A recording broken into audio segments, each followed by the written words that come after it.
we're really thrilled to welcome back a DUDL alum today to talk with us specifically about parliamentary procedure, which is the rules that we follow when we participate in congressional debate.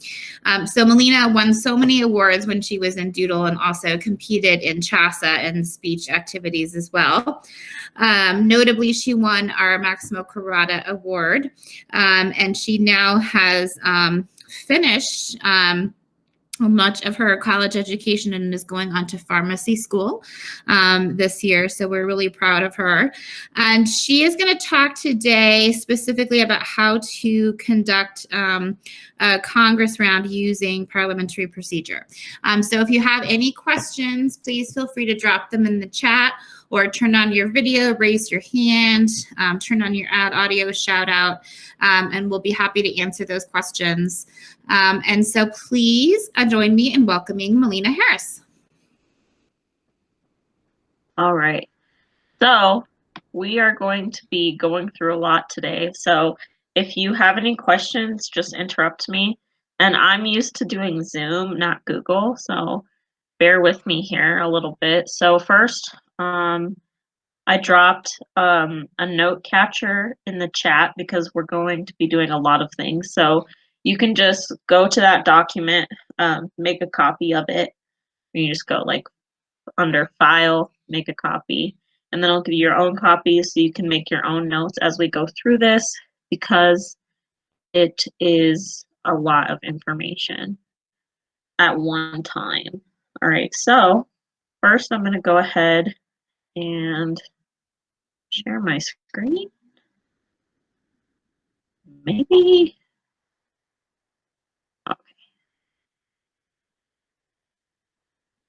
Okay, sharing my screen. Cool. So, I don't know if, yeah, can you guys see that? Okay.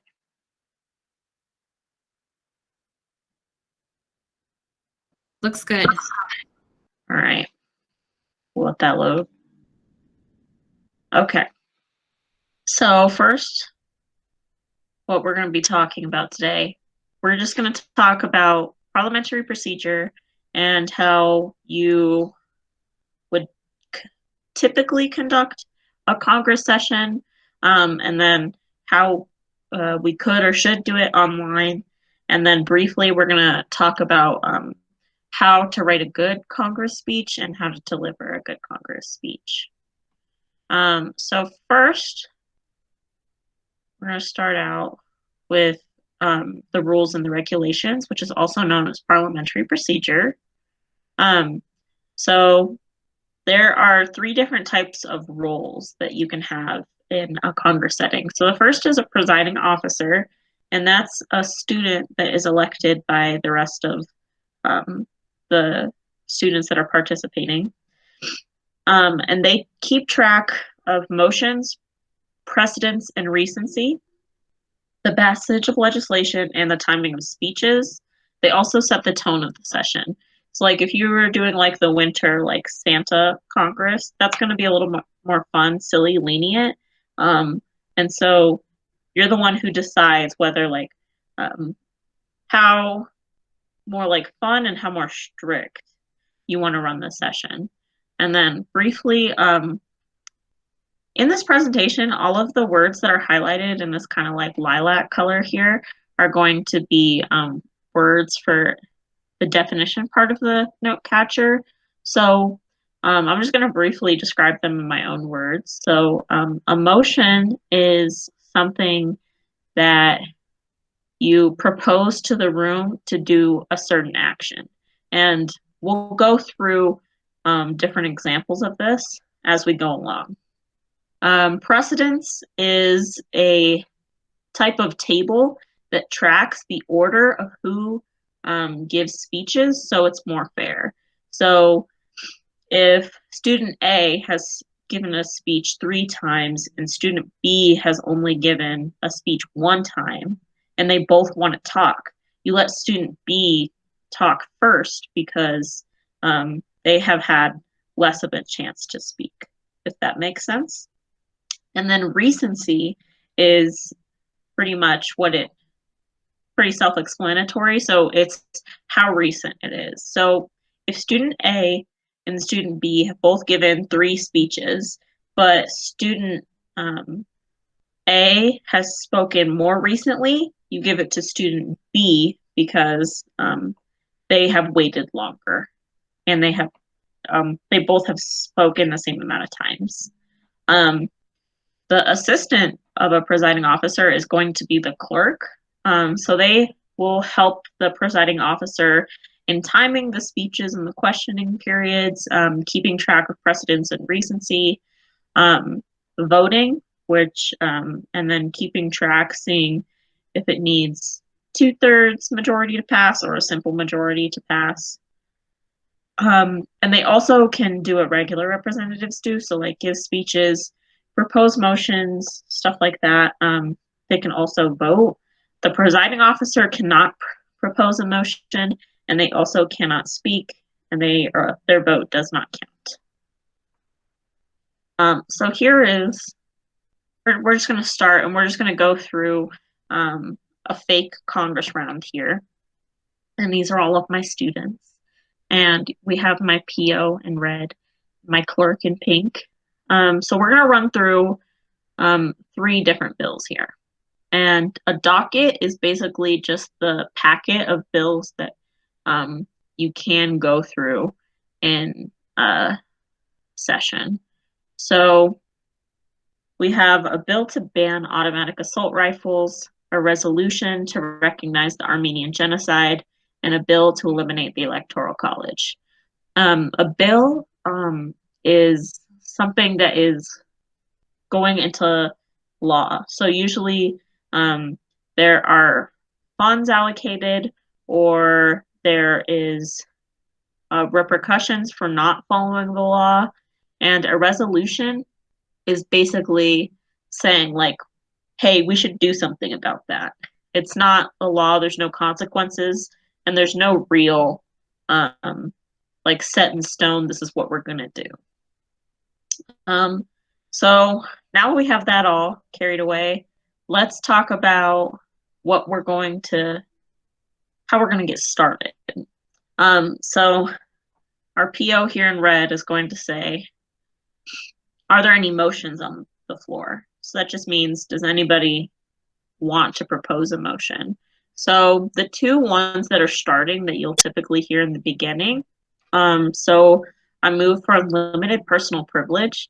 That means you can like go to the bathroom whenever you want. You don't have to ask for permission or anything like that. And the second one is I move to open the docket for debate. That means let's get started and let's start debating on the bills. There's no more starting motions that we want to do, and we're all ready to go.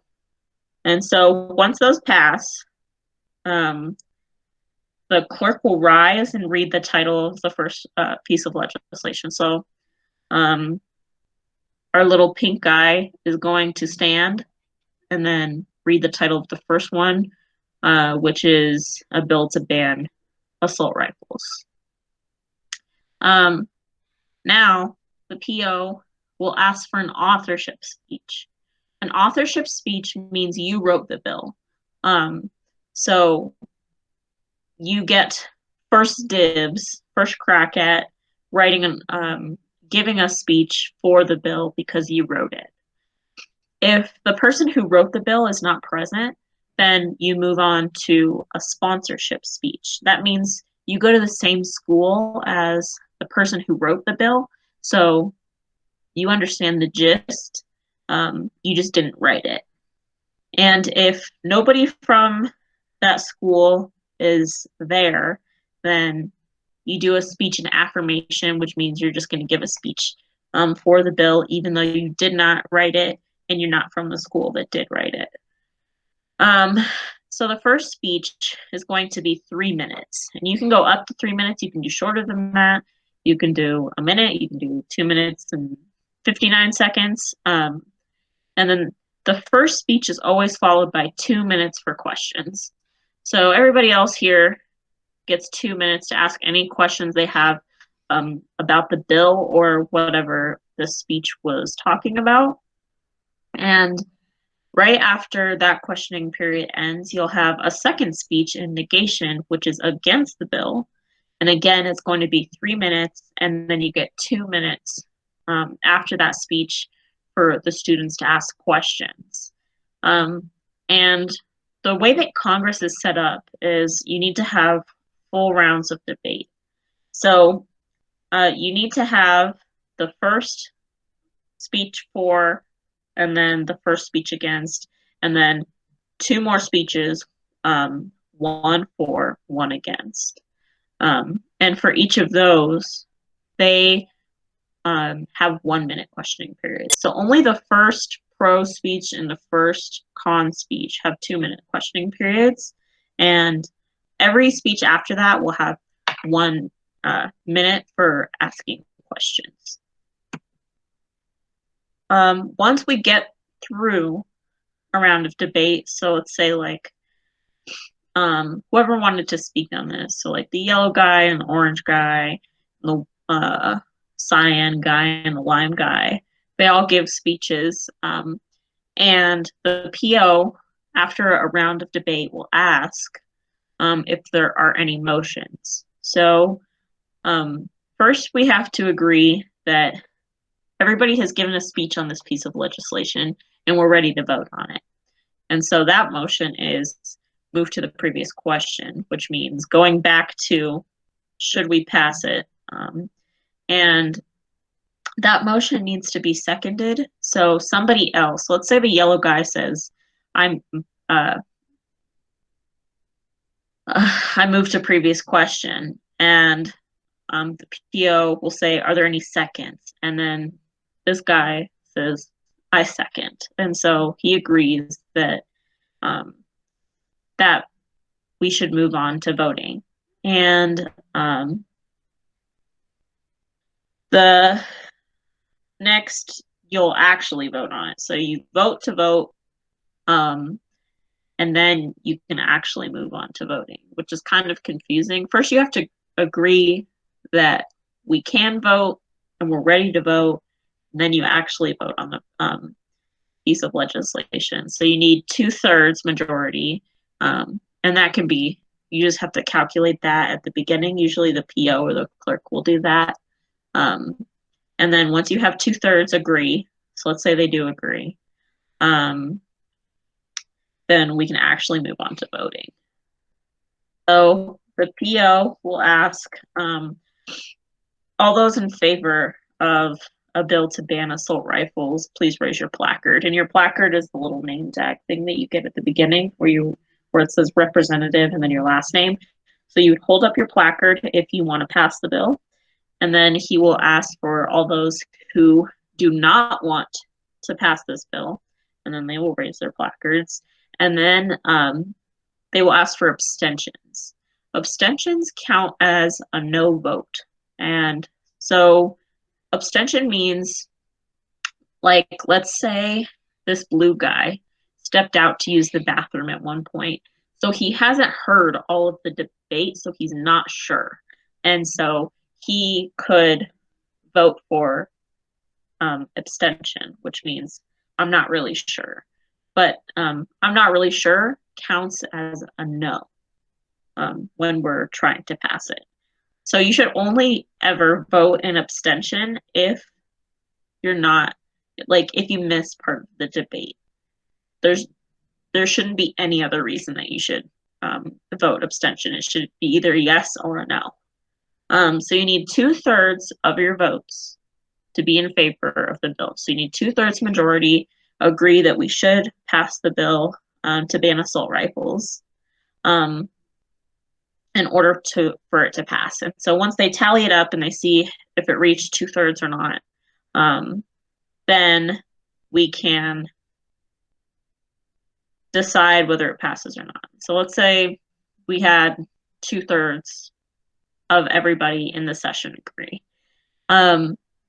And so the PO will say that bill passes, and they will then ask for any more motions. So let's say this salmon colored guy is he's wanting a break. And so a motion for a break for everybody is called a recess. So he can move for a 5-minute recess, a 10-minute recess, a 2-minute recess, whatever. It's up to you to decide how long you think the break should be. This also requires a second. So let's say the orange guy's like, yeah, I think we should get a break. We've been doing this for like half an hour or whatever. A break would be good. And so then you only need 50% of the people to agree for this one. And so let's say 50% of the people agree and they take a 5-minute break. And then after the break has concluded, the PO asks if anybody else has any motions at the time. So we're going to talk about, let's say, the purple guy right here. He doesn't want to speak on the piece of legislation B. And B was a resolution to recognize the Armenian genocide. Let's say he has no idea what the Armenian genocide is. He tried researching it. It was confusing, or he thought it was boring. But the third bill about, I think it was the Electoral College, he's like super excited. He's like, I want to speak on that one now. So he can move to either suspend the rules and reorder the docket, or he can table it. So reordering the docket, both of these things kind of do the same thing, especially since I only put 3 pieces of legislation in our fake docket. But reordering it, so like let's say there's 5 pieces. So let's say we want to go from 2 to 4 to 5 to 1 to 3. That would be reordering the docket. Tabling it means let's just skip it, move on to the next one. So move from B to C, but we'll come back to B. The first one, suspending the rules, needs a second, and 2/3 of everybody here needs to agree. And then the second motion, I move to table the resolution, would be needing a second, and you also need 50% instead of the 2/3. So let's say purple guy decides to table the legislation. So he's like, let's just table it, we'll come back to it, and everybody agrees. So we move on to the third piece of legislation instead of the second one. And the PO, again, asks if there are any motions, and nobody has any. So the clerk rises and reads the title of Bill C. Let's say our Congress goes through 4 rounds of debate, and somebody is like, man, this is taking a lot longer than I thought it was. I wonder how many more speeches we have on this piece of legislation so we can get back to B and finish what we set out to do. So they make a motion to divide the chamber. So that means figure out how many more speeches people plan to give. It doesn't need a second, and the decision is up to the PO. So our PO in red here is like, yeah, it wouldn't hurt to see how many more speeches we have. And so let's say we have 2 more people planning on giving a speech and affirmation. So let's say the yellow guy still hasn't spoken yet, and he wants to, and the pink guy wants to speak on this, but he hasn't gotten the chance yet. And the orange guy wants to give a speech in negation. So what do you do with that information? So that means there's only 1 round of debate left, because you need to have a pro and a con, an even number for each side. So they can make a motion to say, well, we only really have 1 more round of debate left, so let's just stop it there and then automatically move on to the previous question. And so that motion is going to be, I move to limit debate to 1 more round. And again, that 1 more round is 1 more affirmation speech and 1 more negation speech. And so that motion does require a second. So somebody else has to agree that there's only one more round. So let's just limit it to that last round and move on. That also needs a 2/3 majority. So they all agree, and they give one more aft speech and one more negation speech. And then they don't have to make a motion to move to previous question, because limiting the debate means they just automatically move on to voting without making the motion to move to previous question, if that makes sense. So they just skip a step. And they automatically start to vote, and then the PO again asks, all those in favor, you raise your placard. All those in negation, you raise your placard if you do not agree with this bill. And then all those abstain. And then let's say that bill passed. Let's say it fails. It didn't get 2/3 majority. So we have to go back to the bill that we tabled before we can end. So the clerk will rise and read the title, a bill to recognize the Armenian genocide. Right? Sorry? What was that?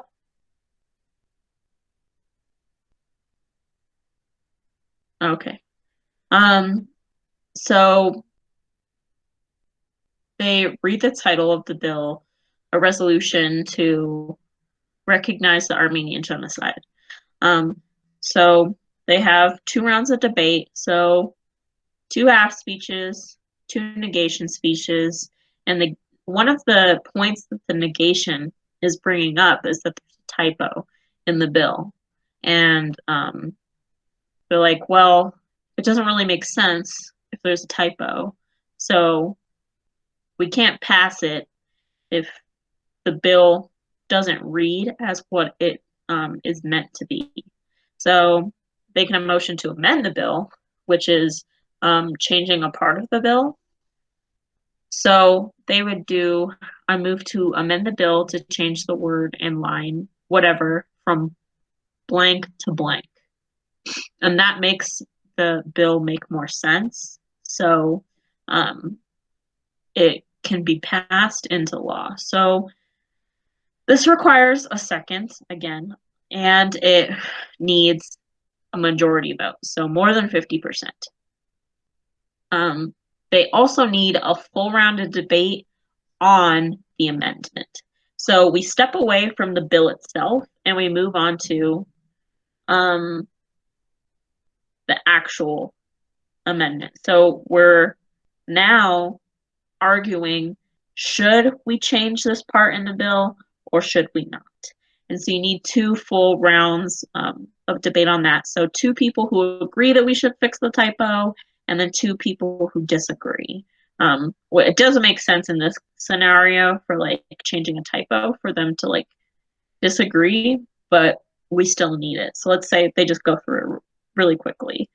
And then they need to motion to move to previous question on the amendment. So they need to vote, they need to agree that we can vote on whether we should change this typo. And they need 2/3 majority. And then let's say they all agree, yeah, let's just fix this typo because it makes the bill make more sense if we change the typo. Then they go back to debating on the actual bill. So they step out from that small box of debating on the actual amendment and move to debating back on the bill itself. A representative notices, let's say like we're getting close to the end of our time here for our Congress session, and they think more speeches can get in if the questioning period was cut short. So they can move to limit questioning to only 30 seconds. And like I said before, each questioning period after the first 2 is 1 minute. So they just want to cut it in half. That requires a second, and 2/3 of Congress must agree. So let's say they're like, nah, that's silly. 1 minute questioning is fine. And so that motion fails.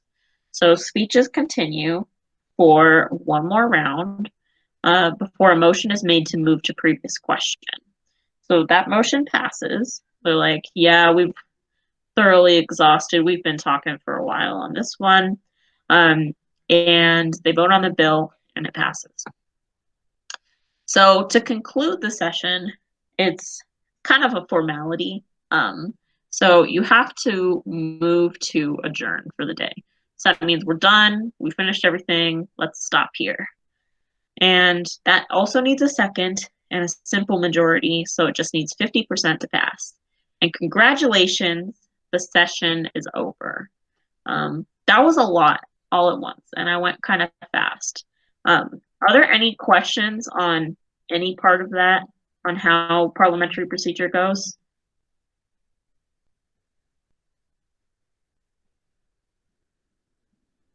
Give us a second here. In the chat? No? Okay, cool. Yeah, I see you. Okay. I think there is a question coming up in the chat. So you can speak however many times you want to. You can speak not at all during the session. You can speak once. You can speak 10 times. It just, they just have the precedence and recency to make sure that everybody gets a fair shot for whoever wants to speak. Like you need, what I was saying, you need 4 speeches total to have like a full rounded debate, but you can speak however much you want to in Congress. It's all up to you. All right. Now we're going to talk about writing a speech for Congress. So I pulled up this bill. It's from the National Speech and Debate Association, and it was from their National Congress. So a bill to tax and control big pharmaceuticals. And as you can see, it's from Minnesota. And the date here in section 4 is 2020. Let's just ignore that. It's old. So let's just look at the bill, and we're going to start by making a T-chart. Why is this bill good? Why is this bill bad? So let's just go and read through it. So the Secretary of Health and Human Services will be charged with negotiating the price of prescription drugs for all Americans. A 50% tax will also be implemented on all profits made on prescription drugs by pharmaceutical companies. Profit will be calculated by determining the money remaining after money used for drug research and development is considered. Money collected via taxation will be allocated to develop a universal healthcare system. The United States Department of Health and Human Services will oversee implementation of this bill. This legislation shall go into effect on August 1st, 2020. And so, again, we're going to ignore the date because that's already passed. So you always want to just go through and see, because the hallmark of a good debater, after this, you should be kind of on the fence because you want to make a really good argument for and a really good argument against this bill. So I think like a good sign that you've done your job of doing speeches for the both sides is that you don't really know whether this bill should be passed or not. I think because you just want to make sure that you don't even have to agree. So like, let's say like this bill, I think that it shouldn't pass. But I should still put in my 100% effort into writing a really good prose speech, even though I don't agree with it at all. So I went through and I made some pros and cons, and then on your note capture, I left room for 2 more. You should add 2 more that I haven't put down here. So 2 more reasons why it's good and 2 more reasons why it's bad. So first, let's go through the pro or the affirmation. So it helps people get the prescriptions that they need. So it's good because it controls prices, so it's not crazy high, and it's fair for everybody. Another good reason it goes towards universal health care. Not every American has health care, so and it would be good to make sure that everybody is covered. 3, it takes away power from giant corporations. So so in the prescription drug market, you have a patent on your drug, but it expires at a certain amount of time. So let's say that I come up with like a new pain relieving drug like Tylenol or aspirin, and I find this new formula. I can only have a patent on it, which means I'm the only one who can make the formula, for like 10 years in America. And after that 10 years, anybody else can make it.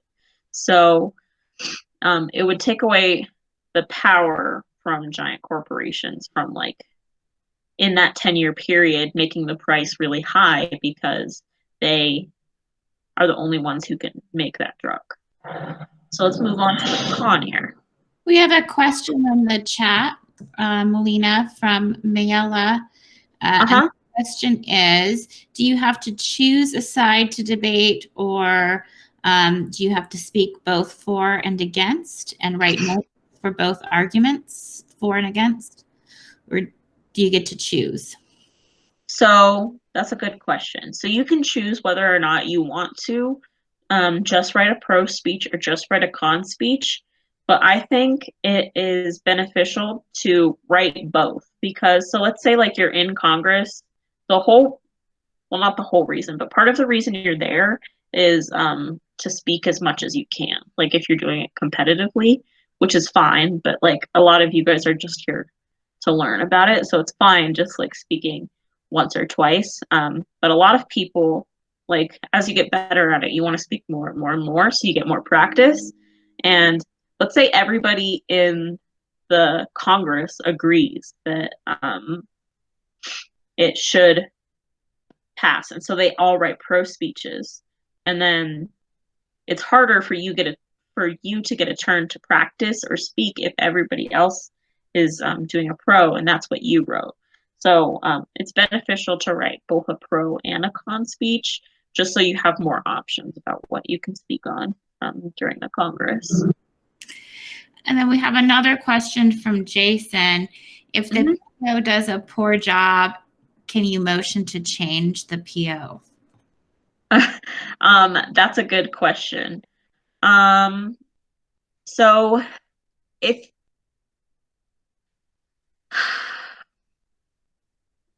usually that doesn't happen. So if we're doing like a shorter Congress, like so let's say the session overall is only 2 hours, you guys will just vote to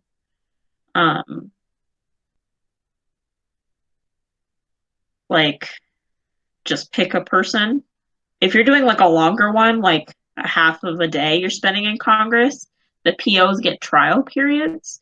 So like they'll do a full round of debate from that PO so you can see like if yeah, they're good or like yeah, they don't know what they're doing. But I think it just depends on the judge in your room to offer you support in that area. So like if they're not doing a good job, like they don't know what they're doing at all. It's a learning experience for all of us. So I think you should try to give them a little patience, a little wiggle room. But like if nothing is going the way that it should, then you technically can vote to impeach the presiding officer. It needs a second, and I believe a 2/3 majority to impeach the presiding officer. I guess we just have impeachment on our minds these days. It's a new important political strategy. That's funny. Okay.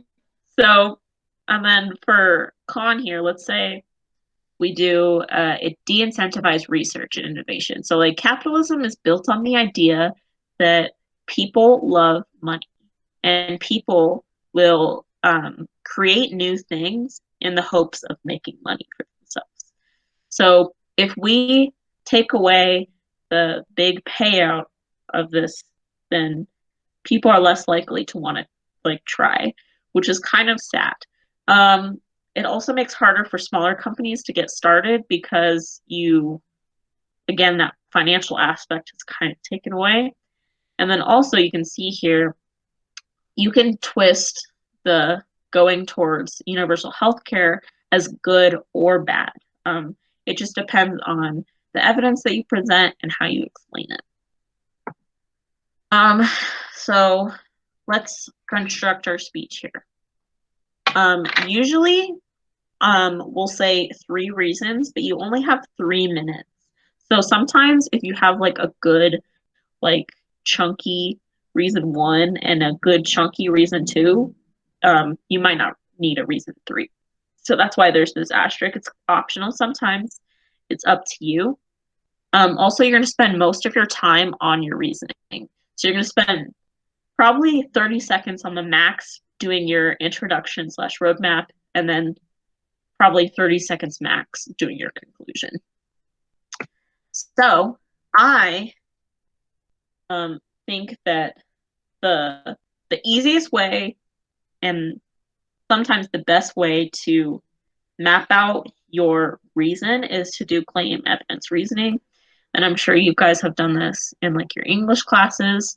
So I wrote out a claim and evidence and then reasoning.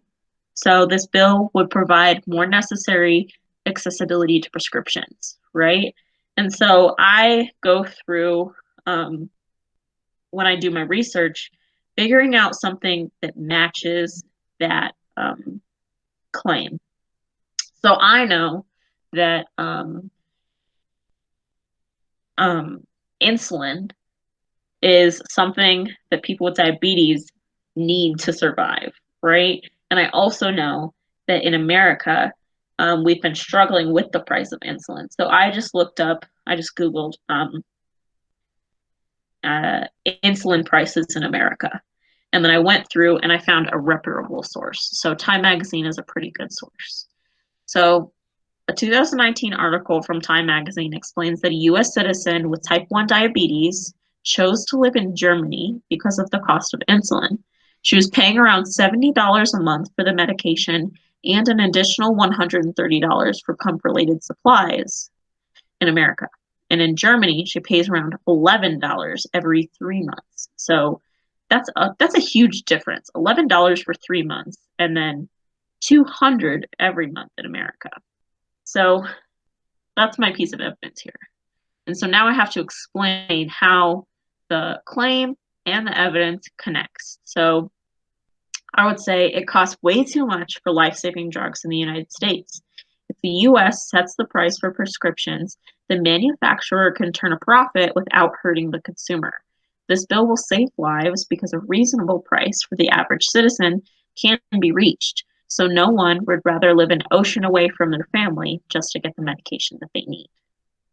Right? So that explains this piece of evidence and how it relates back to why this bill is necessary, just for the accessibility of prescription drugs. So this is another, I just put out the claim and I put out the evidence. And this evidence, I took a lot. This is a big hunky paragraph, but we're just going to use a part of it. So let's say for the claim, the bill provides a robust healthcare system to ensure it works for every American.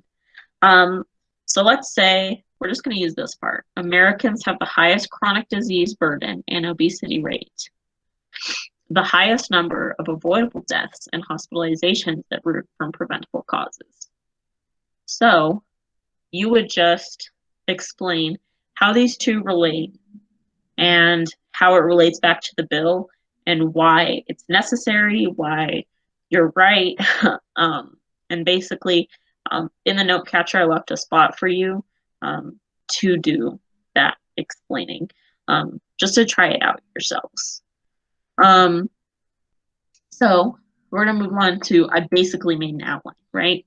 So Congress speeches should not be verbatim. They're technically supposed to be extemporaneous. So extemporaneous means you have an outline, but you're speaking off of the top of your head. So I made an outline here for my own speech for the pro. So I just jotted down a couple of notes to help me remember what I was planning on saying during my speech. So my introduction, I thought I would be kind of dramatic and appeal to your emotions. So like life, liberty, and pursuit of happiness. And the foundation of life, liberty, and pursuit of happiness is your life and your health. And so next, after explaining that part for, let's say like 20 seconds, you move on to your roadmap. And your roadmap is critical for the people who are listening to you. The judge and also the people that you're trying to convince in your Congress room. So you have to explain and lay it out for them what you plan on talking about so they have an idea and they're not lost and they're not confused. So you're going to say out loud, we should pass this bill because it provides more accessibility to prescriptions and it develops a robust healthcare system. And then you jump into your claim evidence reasoning, which we've already talked about. And for this, you're going to try for your evidence, you have to, so it's not plagiarism, you have to like write out the whole thing or like the whole quote or summarize it yourself in your own words.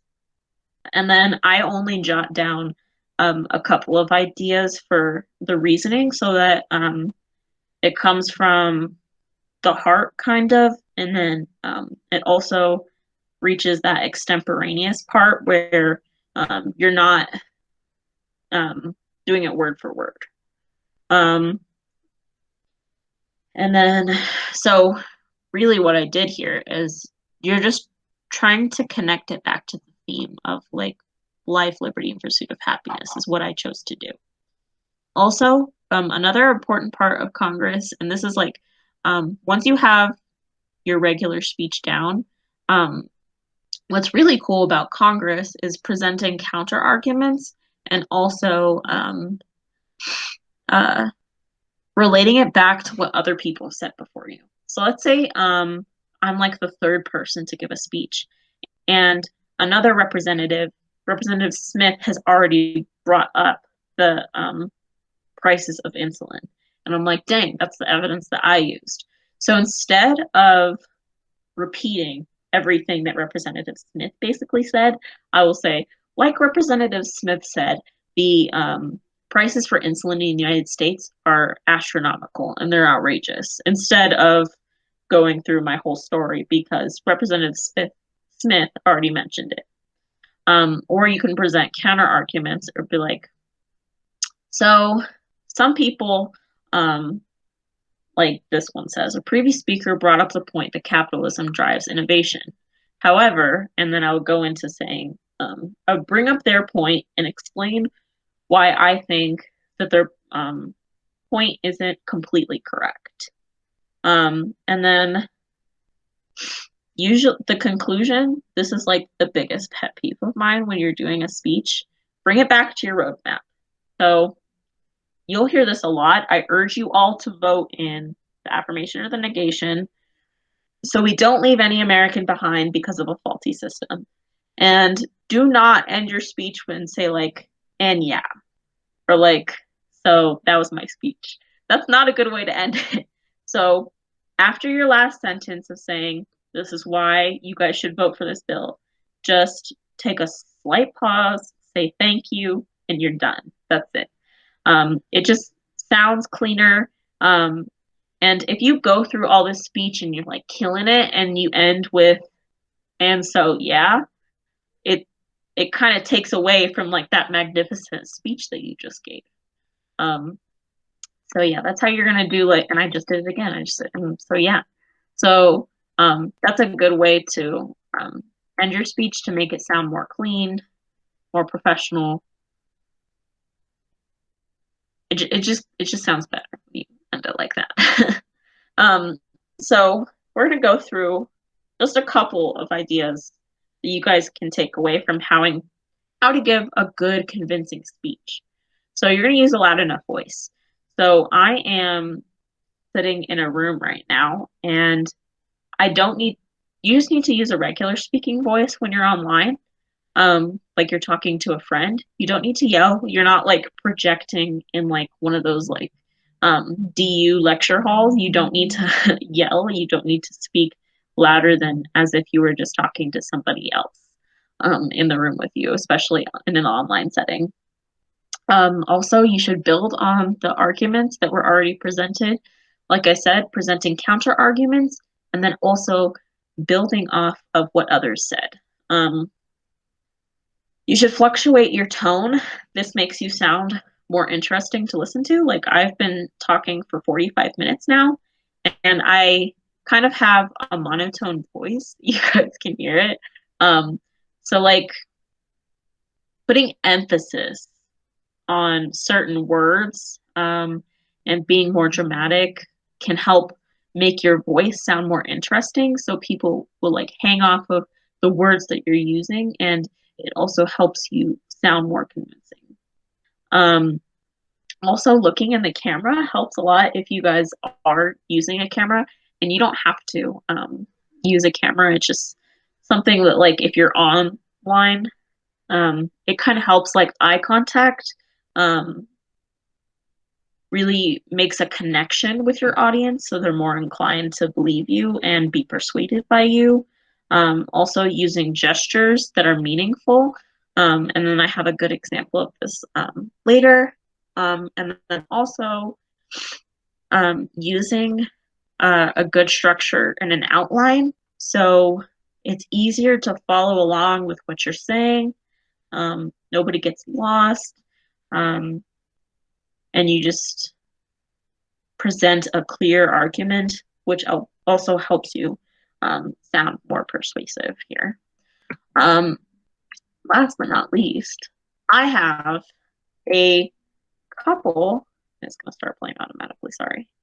I have a couple of videos for you guys to watch, and it's on the note catcher, the links to the videos.